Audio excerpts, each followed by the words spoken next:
Format e gestione dello spazio, come nasce questo corso di formazione per i farmacisti della provincia di Agrigento? È il secondo corso che facciamo nel nostro percorso di management inaugurato ormai da qualche anno insieme alla Mylan. La Mylan è stata una delle primissime aziende a credere nel nostro progetto che è stato formare l'eccellenza quando ancora era un esperimento formativo. Oggi ormai da anni è diventata una vera e propria realtà e ormai in maniera consolidata abbiamo il piacere di dedicare la seconda parte dell'anno a questo percorso di management.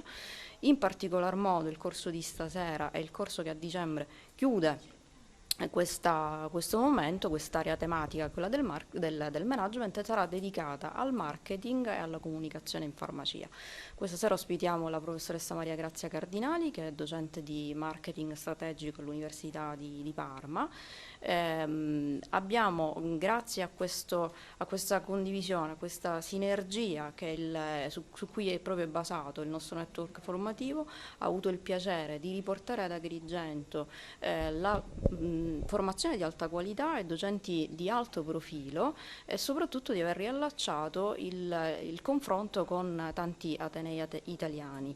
E stasera appunto portiamo avanti un corso su una tematica, quella proprio del marketing, che ci è stata tante volte richiesta dai colleghi. È un corso che sarà particolarmente seguito e questo ci dà proprio l'idea di aver interpretato davvero quello che era il desiderio formativo dei colleghi qui ad Agrigento.